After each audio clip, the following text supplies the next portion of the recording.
The Alchemist by author Paulo Coelho is easily my favorite book, so much so that I read it once a year. It's an intriguing journey about a young shepherd named Santiago who leaves his old life and sheep behind to pursue his personal legend or his treasure.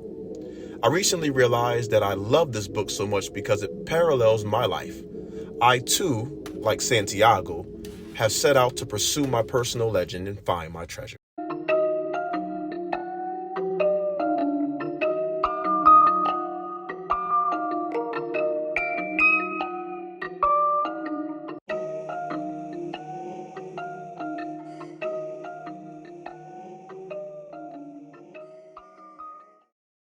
And I can remember vividly my father challenging me regarding my purpose when I was 13 years old. We're sitting in the car, we're heading to open up my first checking account. I had gotten a summer job as a basketball camp coach. So I'm running my mouth, and my father, who's driving, looks over to me and he says, "Son, do you know your purpose?" I mean, it was insane to me that he would actually ask me what my purpose was. I mean, duh, I'm here to play basketball. You know, I guess some fathers might have destroyed that dream in that moment. They could have taken a second and called it being real or being honest with their son in this moment. My father didn't do any of those things. He didn't have seasonal knowledge, and when I say seasonal knowledge, he didn't have experiential knowledge ahead of him to know what it took to be what he wanted to be. He had just unfeigned, unqualified passion. Got to the conversation of the dreams that we wanted to chase. I believe I told him that I wanted to become a music producer.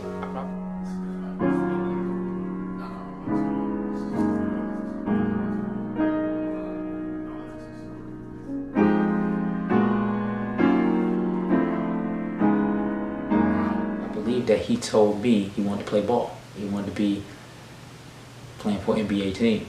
My Uncle Hubert, God rest his soul, recognized how much I loved the game. And the 1988 All-Star Weekend, from the three-point contest all the way through to Sunday's All-Star game, my uncle had recorded it. And he loaned me this VHS tape. I would watch that tape over and over. Watching Larry Bird shoot that three, watching Mike win MVP, beat Dominique in the dunk contest. And from there, I just wanted to play the game. Anytime I could play the game. You know, I was literally obsessed. I've never met someone who loved one thing so much. I love to read, but it was different. I can put that off. With basketball, it was a part of everything that he's always done. You gotta know my son. He was focused on playing. That was all he wanted to do. Eat, sleep, just be inundated in playing basketball.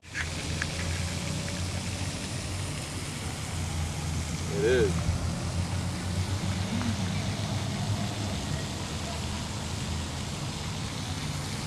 That's it. That's where it happened at, right here. Where the love turned into something like a passion, right here. It all happened at Waverly for me, especially when we were living in Chappelle, and we were living on Violent Terrace as well. That was like my local park. Up and down these courts, all day long. Come in the morning, it get too hot, go back in the house for a little bit, come back out around 5:30 when the sun started to go down. This was the JV hoops, youngins, so we played 3-on-3, 21, unless somebody called you over to the big courts over here. The big courts, they call you over. They call you over, you can come hoop over here, play 21. When high school came around, I was prepared, at least for the physicality part of it. You know, I was aggressive. I couldn't shoot it yet, but I would defend. I would get up full court if I needed to. Had a nice little mid-range jump shot, nice handle. I was fast as lightning. I basically told my JV coach, like, look, I've never played point guard before. I never played that spot, you know. And he looked at me and he let me finish, and he was like, well, if you can't do that for me, you don't have a spot here. Flat out, turned his back, walked away. I saw potential in him in high school. I knew he was going to do something, but I also knew it was going to take work, and I also knew it was all going to be dependent upon his character, if he could take it. So at the time, my father had just started his church, right? So in the basement, we had chairs along the wall, chairs on that side. I had my basketball down there. I had to figure out how to handle the ball and be a quote-unquote point guard within 2 or 3 weeks. So in the basement, I set the chairs up. And I also had written out some vocab and some flashcards, so in Spanish. And I would set these cards up on all the chairs, right? So I would take the ball and I would just start doing these patterns, spin move, crossover, and I would do this for hours. And it's funny because it's kind of like how I learned how to train. I was training myself. I knew what I needed, and all I had was the knowledge of what can I do. I can't really dribble that well. Let me dribble the ball. I knew he was different. He moved different. He acted different. He wasn't like any of the other friends I had. He was sure of himself. When Steve had his mind set to something, or when Steve wanted to do something, there was no shaking him. I went to a junior college, and I did all right. You know, so much so that I got a look to go to a small NAI independent school.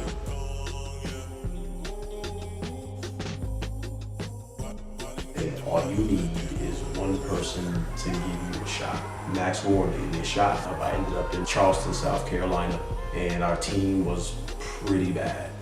But it gave me an opportunity to put the ball in my hand and just be me for the first time. And the conversation was such that my brother was, his uncle was willing to welcome him there. In fact, that was a welcoming experience for my brother over there. And so, Stephen wanted to do it, had the passion for it. I was not going to stop him.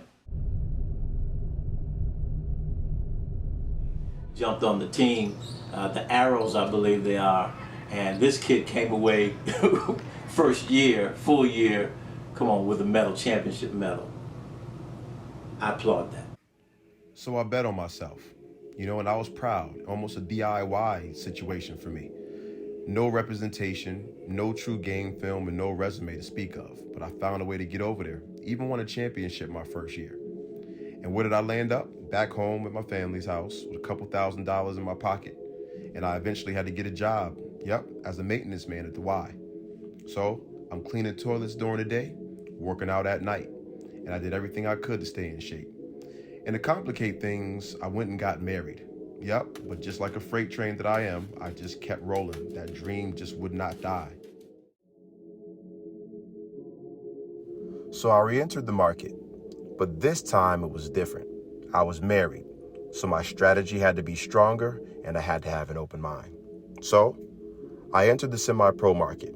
I played with about 3 or 4 teams from Vegas all the way to Western New York. I went to showcases. I tried out for touring teams. I sought out private workouts. I traveled from Spain to Italy attending camps and talking to agents. Anything for some exposure, stats, and film. I had to get back on track. And after all my efforts, I ended up right back in Sheffield, England, of all places, where I began my career. See, this is just like Santiago.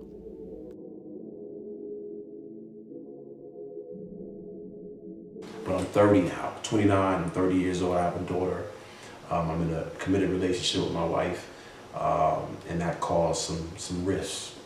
We got married and came back from our honeymoon, and there was a recurrence of conversation regarding basketball, and that's when I knew, okay, this is not bigger than me, but it is big. My wife and I both knew that if I didn't follow up on this, that I wasn't going to be okay. I couldn't just not go play and finish it out. I had to know how far I could take it. This is not going away. I didn't know then what I know now, that I really didn't want it to go away. And he helped me with that. There was a team in lower division in Italy that I had sought out, and they liked me. And there was a team in Peru that I had sought out, and they were looking to sign me after the season as well. So I figured I had some options. I was lining things up. I was being my own agent. The England part worked out. One of the things that I'll never forgive myself about is leaving my wife and my daughter for that 5-6 months. Nothing in Italy worked out. And the Peruvian team basically couldn't offer much money. It just wasn't worth it. So I hung it up. Santiago believes his treasure to be buried at the ancient pyramids in Egypt, but it's no easy task to get there. He loses all of his money, has to work at the crystal shop for a while, and ends up on an oasis in the middle of the desert during a war, but falls in love with Fatima, who he then turns and has to leave. I swear this isn't much different than my life. I believe my treasure to be buried in basketball, and once I moved to Los Angeles, I hit the hard reset button and didn't have much, working jobs that I didn't love. And eventually, I had to grapple with the idea of losing my Fatima. I packed my 2003 Chevy Malibu up, 3,000 miles, I was gone. It took me 2.5 days. We knew we had it in us, we were willing to fight, but once again, the marriage was strained. My wife and I, who have been friends and have been dating for years, we couldn't quite figure this one out. When you're hurting for money, when it's super hot in your house and your AC ain't cutting it because you're living in the valley and it's super hot every day, and you're watching people drive these luxury vehicles and eat at these 5-star restaurants, and you're living there but you don't have access to it. It could really do something to you. The first summer was probably our toughest summer. That was the summer that we had to apply for the county and get food stamps and those things we had never experienced in Connecticut, and so that was really challenging. It was a roller coaster of emotion. It was some days I was just like, you know what, I really love it here. I love that I can just go outside. And there were other times it was just like, I don't know how we're gonna pay the rent. And so it would spiral into these feelings that I'd never been comfortable with. All down the line, I was always dealing with kids. At this point, I'm coaching at a high school. I'm still training on the side, and I'm driving Uber. I decide, I want to go into youth sports. How do I educate myself? What's the highest level of information that I can get about the business of youth sports? It eventually led me to working for the LA Clippers in their youth basketball department. I wanted to stand out, so I went extra mile. I went the extra mile about everything. And I wasn't trying to impress anyone. What I was trying to do was find a way up the ladder to learn the business. And that's where I met my now partner for Breakthrough Sports, Champ Baginski. And Champ was just as crazy as I was, maybe even a little crazier. His background was everything that I had been looking for. It was everything that I wasn't. So we came together. We knew like there was a crossroads that was coming up. Are we gonna stay with the other organization, or are you gonna make moves and take a risk? For me, my husband's not a company man, and I know that. So I knew like even if he were to attempt to work for this organization for a certain amount of time, he wouldn't be able to sustain it because he doesn't operate in a box. He never has. And so when he had the conversation with his partner, now partner, I already knew what it was going to be. So there was no, we should really think about it. I was like, let's not even play the game. Exit light. So they did this commercial they advertised Breakthrough Sports. At one point, Champ is strumming a guitar and Steven is just like waving his head. It just felt like, okay, this is good synergy. Nobody's going to be stepping on anybody. There is a mutual respect here. He made a good decision. You see that handsome guy right there? This is the guy that I chose to build a business with, company with. We probably yell at each other probably more than like a married couple. No, probably. We do. Yeah, I mean, if you look at my phone, missed calls and texts, pretty much chant. We jokingly say there's two idiots trying to run a company. You know, we had a dream, we had a goal, we had our wit, we had some skill, and we went after it. We were willing to fail.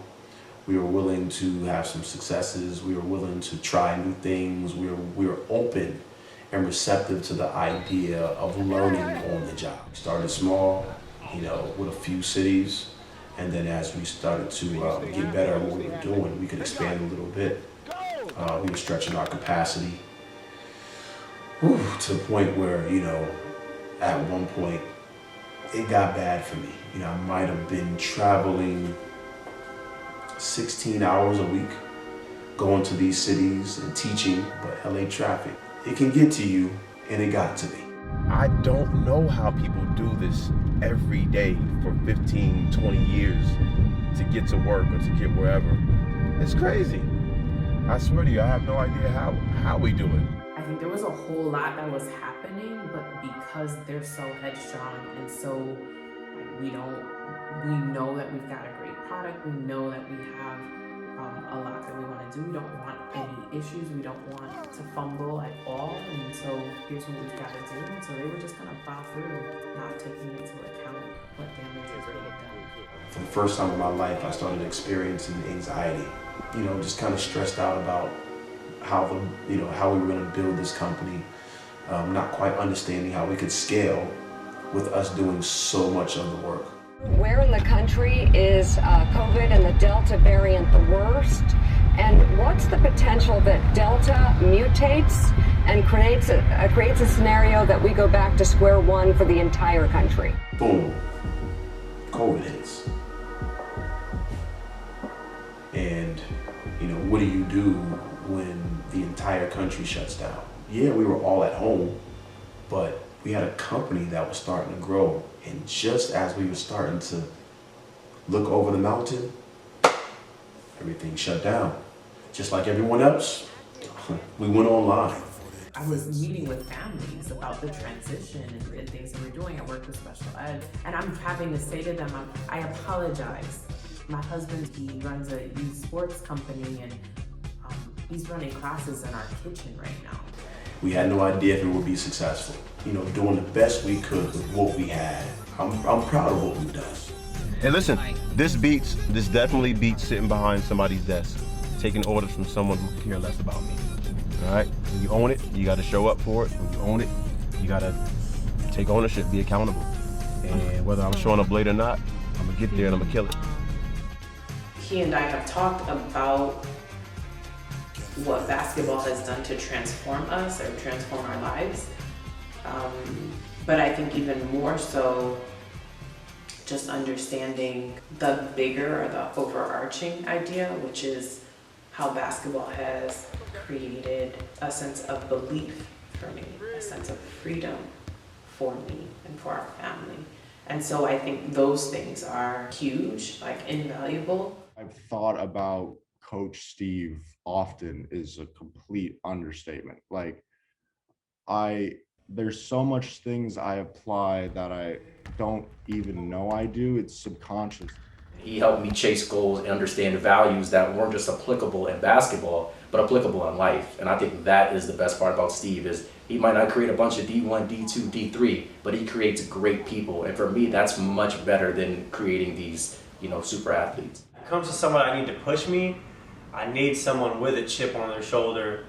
Someone that just might have to just tell you straight up, like, yo, you suck. Like, you're not good.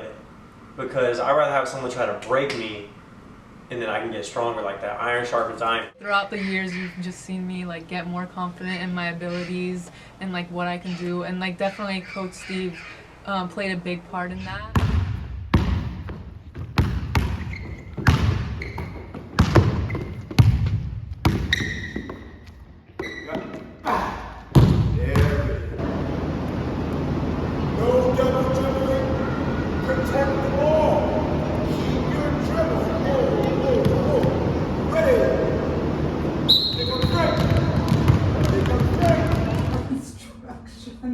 When you ask who we are and how our relationship has evolved from where we were in Connecticut and where we are now, I can't even give you words. It's that invaluable. It's that priceless. You know, it's awesome watching my family excel. My daughter's doing incredible things, trying to figure out the teenage life. My son, watching him grow is amazing. It gets better.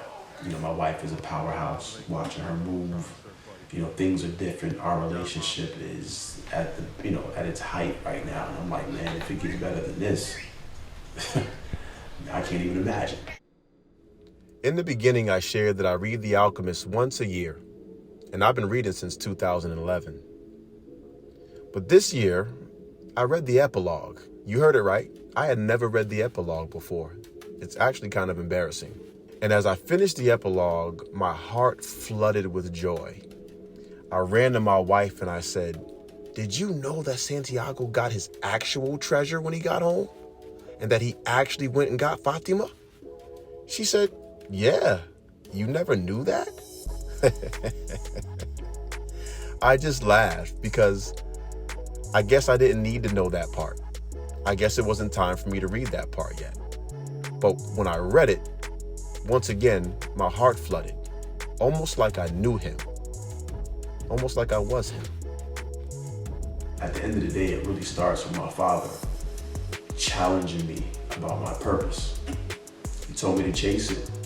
He and my other sons, they laugh and they remind me of the definition of what I said children were. I told them children are an expression of who you are that you did not have the capacity to express.